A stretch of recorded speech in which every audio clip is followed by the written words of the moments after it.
Welcome back to Road to Destruction, the Great Wars. In our last video, we delved into Wilhelm II's flawed policy called Weltpolitik, and one of the best examples of its flaws was the First Moroccan Crisis. At the turn of the 20th century, Europe was rapidly transforming under the pressures of industrialization, imperialism, and growing nationalism. Among the great powers, Germany's position was unique. It was a rising military and industrial powerhouse, but also politically isolated. Under Kaiser Wilhelm II, Germany's foreign policy was marked by inconsistency, unpredictability, and a desire to assert dominance on the world stage. Wilhelm's aggressive Weltpolitik, an expansionist and often confrontational approach to foreign relations, was meant to position Germany as the dominant global power. However, this strategy had the opposite effect, especially in Europe, where Germany found itself increasingly alienated from key allies. One of Wilhelm's most significant foreign policy moves was the naval expansion, which directly antagonized Britain, the world's most powerful naval nation. The British had long been accustomed to maintaining naval supremacy, and Germany's rising naval power threatened this position, pushing Britain closer to France. Meanwhile, Wilhelm's failure to renew critical diplomatic agreements, particularly with Russia, left Germany vulnerable in its relations with other powers.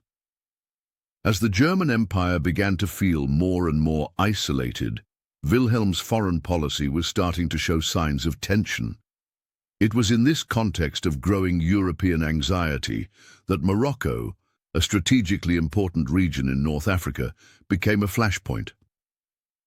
Germany saw an opportunity to challenge the status quo, specifically targeting the growing Anglo-French alliance.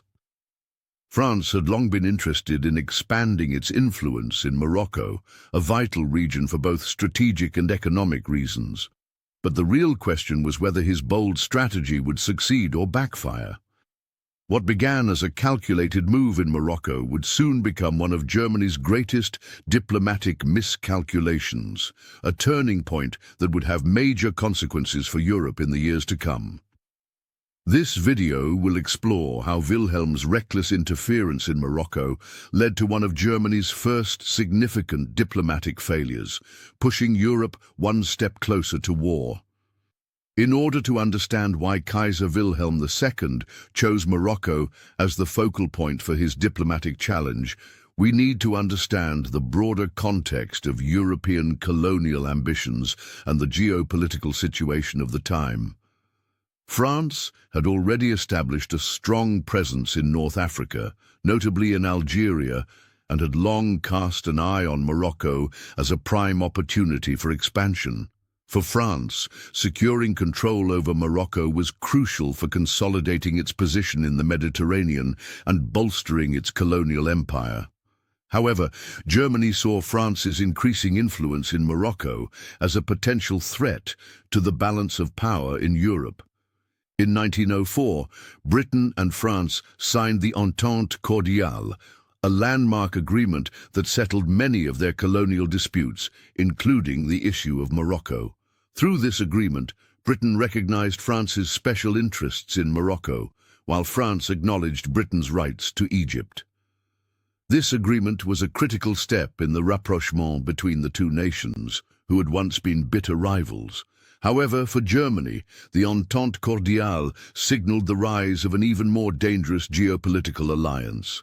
As a rising power, Germany felt increasingly sidelined by this newfound unity between two of the most powerful nations in Europe. Wilhelm's response to the Entente Cordiale was to challenge France's control over Morocco. At the time, Wilhelm miscalculated Britain's commitment to France and assumed that Britain would not risk a major conflict in North Africa. Wilhelm believed that by supporting Moroccan sovereignty and claiming Germany's right to influence the country's future, he could exploit a fracture in the Entente and reassert Germany's position as a dominant European power. The German government, under Wilhelm's leadership, put forward a bold proposal: Germany would demand an international conference to resolve the question of Morocco's future. Germany hoped to internationalize the issue, calling for a diplomatic solution that would neutralize French influence and open the door for Germany to exert its own interests. Wilhelm believed this approach would force Britain to choose between supporting France or siding with Germany. If Britain sided with France, Germany could expose the Entente as a frail agreement and weaken the bond between the two powers. However, this was a dangerous gamble that would soon spiral out of control. March 1905 marked a defining moment in Germany's foreign policy under Wilhelm II. In a move that would shock Europe and alter the course of diplomacy, Wilhelm traveled to Morocco, making a public appearance in the city of Tangier. This dramatic gesture was intended to signal Germany's support for Moroccan sovereignty, directly challenging France's growing control over the region. Wilhelm's speech in Tangier was a bold declaration of Germany's intentions, claiming that Germany had just as much right as France to influence Morocco's future. The speech itself was an aggressive challenge to France, and its implications were far-reaching. Wilhelm proclaimed that Morocco should remain independent and not fall under the exclusive control of France. In his rhetoric, he made it clear that Germany was not just defending Morocco's sovereignty, but also asserting Germany's interests in the region.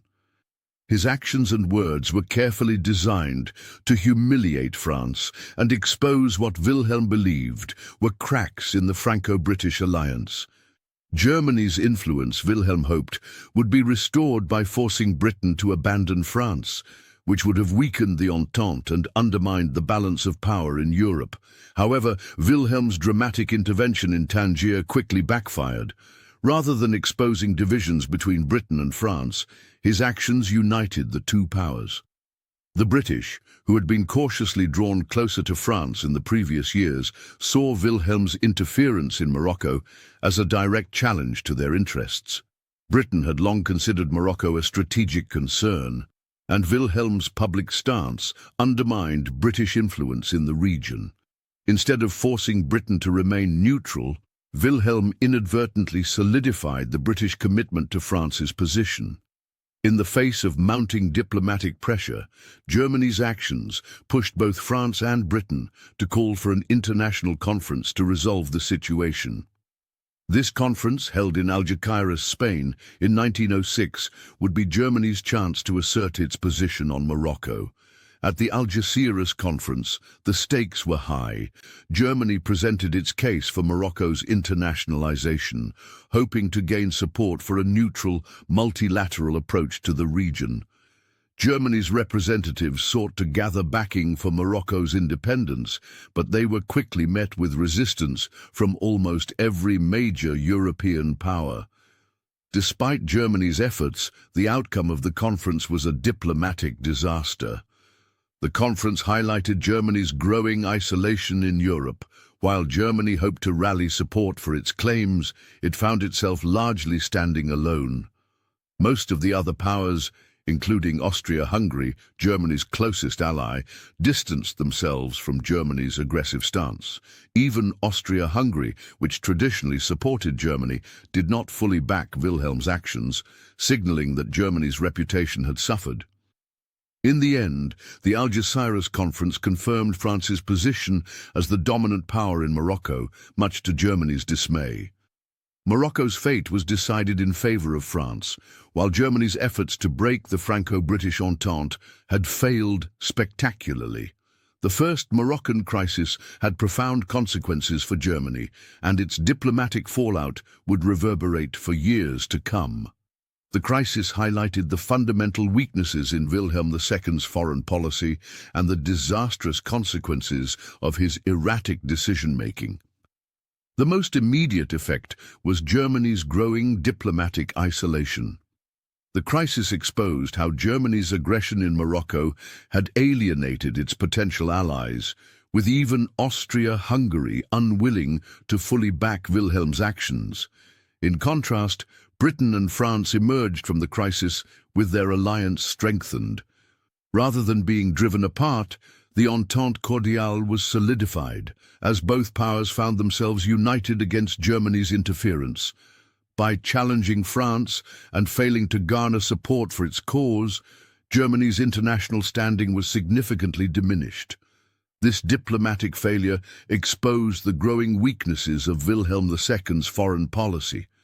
His impulsiveness and lack of foresight were becoming clear to Europe's other great powers. Rather than playing a calculated diplomatic game, Wilhelm acted on his instincts, often without fully considering the long-term consequences and unable to navigate the complex web of alliances and rivalries that defined European politics in the early 20th century. The fallout from the Moroccan crisis was just one of several incidents that pushed Europe closer to war.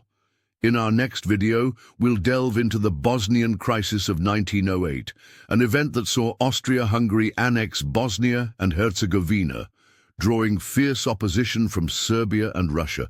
This crisis further destabilized the delicate balance of power in Europe, exacerbating tensions between the great powers. Stay tuned as we break down how these series of crises acted as building blocks that would ultimately lead to the eruption of World War I. Like and subscribe, as you won't want to miss it.